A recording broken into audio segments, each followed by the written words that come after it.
आमतौर पर लड़कियों को कहा जाता है कि आपकी सुरक्षा आपकी भाई कर सकता है, एक पिता कर सकता है, उससे बेहतर कोई नहीं कर सकता है। लेकिन यही भाई और यही पिता जब आपके साथ इज्जत लूटने लगे और बेटियां अगर जब घर पे सुरक्षित ना हो तो क्या होगा? सुनने में तो थोड़ा अजीब लगेगा, या फिर आपको भरोसा नहीं होगा तो मैं इसका प्रूफ दे दूंगा आपको, ताकि आपको भरोसा हो सके। ये कहानी कहाँ घटी, किसके साथ घटी और कैसे घटी, इस कहानी की शुरुआत कैसे हुई, ये मैं सारी कहानी को विस्तार से बताऊंगा। तो इस वीडियो को आप लास्ट तक देखिएगा। और वीडियो को शुरू करने से पहले मेरा एक ही रिक्वेस्ट है आप सब मुझसे कि आप वीडियो को लाइक कर दीजिएगा, चैनल को सब्सक्राइब कर दीजिएगा इसी तरह के स्टोरी के लिए। तो चलिए कहानी में आगे बढ़ते हैं। ये कहानी है मेरठ का, जहाँ पे एक 13 साल की लड़की के साथ ये घटना का अंजाम दिया जाता है। मेरठ में एक सरगना थाना है जहाँ पे एक एफआईआर दर्ज होता है। एक शख्स जो वहाँ रोते हुए आता है और रोते हुए कहता है कि साहब मेरे एक 13 साल की बेटी है जो घर से चली गई है, तो प्लीज़ आप उसको ढूंढ दीजिए। पुलिस वाले बोलते हैं ठीक है हम ढूंढ देंगे, तुम उसका नाम बताओ, उसकी तस्वीर दो ताकि मुझे ढूंढने में आसानी हो। और ये भी कहते हैं कि कुछ डॉक्यूमेंट वगैरह दो या फिर कुछ और जानकारी दो, या फिर वो क्या क्या लेके गया वो सारी बात बताओ।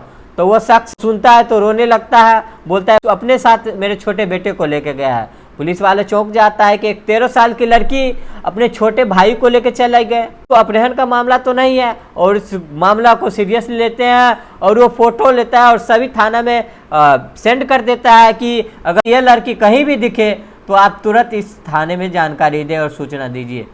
और तमाम रेलवे स्टेशन, बस स्टेशन पे उस लड़की की तस्वीर को शेयर किया जाता है ताकि इस लड़की को जल्द से जल्द पता लगाया जा सके कि ये 13 साल की लड़की कहाँ गई है।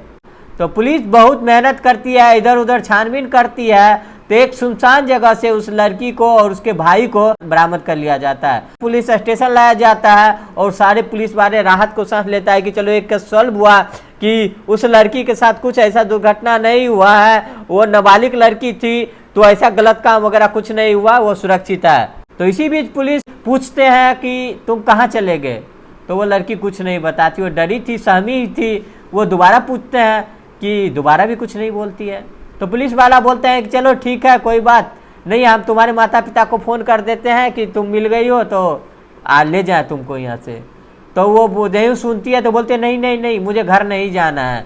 पुलिस ये बात सुन के हैरान हो जाती है कि जो घर से भाग गई है वो अपने घर जाने से क्यों मना कर रही है। तो वो लड़की से बहुत पूछी जाती है फिर भी नहीं बोलती है। तो एक महिला कर्मचारी महिला पुलिस से बोलता है कि ये लड़की का मामला है तो तुम इसे प्यार से पूछो, अपनेपन की तरफ पूछो तो मैं भी बता दे। कि बहुत ज़्यादा पूछने के बाद अच्छे से पूछा जाता है कि मैं तुम्हारे माँ बाप की तरह हूँ और यहाँ पुलिस स्टेशन में तुम जानती हो, तुम पढ़ी लिखी हो कि पुलिस स्टेशन में न्याय मिलता है, जिसको जो भी दिक्कत होता है उसको यहाँ पे समाधान होता है। तो जब उस लड़की को विश्वास हो जाता है कि नहीं हम सही जगह पे हैं, तो वो रोने लगती है और कहानी अपनी बयां करती है। यकीन मानिए जब आप सुनेंगे तो आप सोचने पे मजबूर हो जाएंगे कि क्यों, कि जिसने पैदा किया है अपने माँ बाप पे भरोसा नहीं कर पाएंगे। तो दोस्तों इस कहानी की शुरुआत 8-9 महीने पहले होती है। ये लड़की होती है बहुत गरीब परिवार से होती है, उसके भाई होता है, एक पिता होता है, एक माँ होती है। तो गरीब था, साधन नहीं था कमाई का, पिता से वो मजदूरी कर रहा था और वो जो उसकी माँ थी वो दूसरे घर में बर्तन पोछा उछा करते ही थी और ये लड़की घर में रहती थी। एक दिन की बात है, उसकी माँ घर में चल जाती किसी के घर में काम करने के लिए और उसकी पिता का तबीयत खराब रहता है, वो घर में ही रहता है। तो उसके पिता अचानक से उसके पास आता है और उसको कमरे में घसीट के ले जाता है।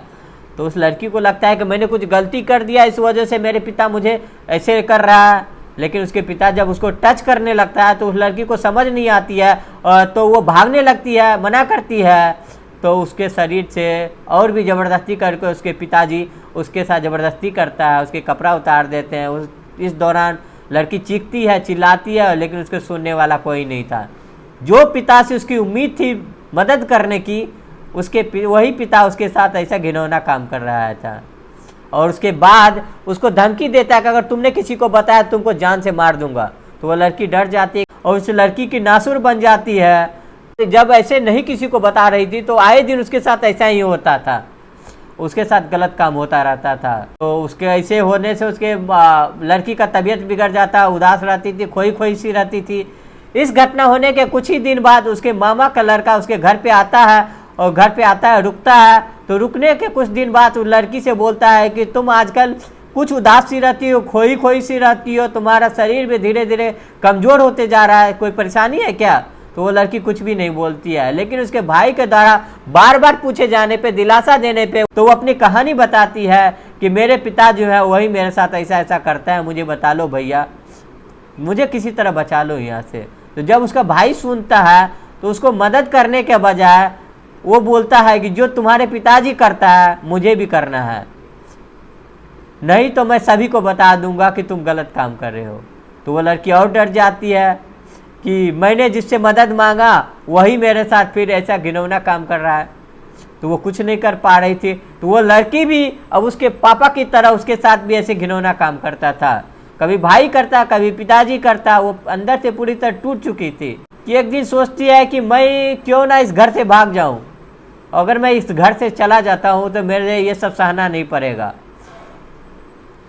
क्योंकि उसको पता था कि ये भाई जो है मेरे, एक छोटा भाई, उसका भी भविष्य अच्छा नहीं है, इसीलिए इसके साथ भी गलत हो सकता है। तो एक दिन वो सुबह उठती है और भाई को लेकर सुबह चली जाती है। जब ये पूरी कहानी ये पुलिस सुनती है तो भावुक हो जाती है और तुरंत एक्शन लेता है, उसके पिताजी के खिलाफ गिरफ्तार करता है। और उसके भाई जो उसके मामा का लड़का था उसको, उस भाई को भी गिरफ्तार कर लिया जाता है। ऐसे बहुत सारा क्राइम देखे होंगे, लेकिन अपने पिता और अपने भाई के द्वारा अगर ऐसे दुष्कर्म किया जाए तो कहीं नहीं देखा हो भाई, तो बड़ा अचंभित है। ये लड़की 13 साल की थी मात्र, और उसका खुद का भाई और खुद का पिता, सगा पिता जिसने उस लड़की को जन्म दिया, वही उसके साथ इज्जत लूट रहा था। कई दिनों से, कई महीनों से उसके साथ लगातार दुष्कर्म हो रहा था। तो जब ये मामला मीडिया में जाता है तो सुर्खियां बटोर लेता है और जल्द से जल्द दोनों का गिरफ्तारी होता है और जेल भेज दिया जाता है। लेकिन कितनी भी गिरफ्तारी हो जाए, कितना भी जेल चला जाए, अगर लड़की अपने घर में सुरक्षित नहीं है तो कोई भी पुलिस और कानून किसी तरह किसको क्या कर सकता है। कड़ी से कड़ी कार्रवाई किया जाए कि कोई आदमी इस तरह से दुष्कर्म करने या इस तरह का कांड करने से 1000 बार सोचे।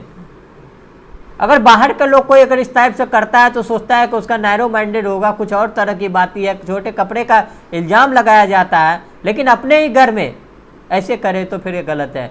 अगर कोई भी अगर इस तरह की लड़की अगर अभी इस घटना को देख रहे हैं, सुन रहे हैं कि उसके साथ ऐसा घटना हो रहा है, तो वो जल्दी से जल्दी पुलिस स्टेशन जाके वो अपना रिपोर्ट लिखवाएं ताकि वो जल्द से जल्द सुरक्षित हो जाए।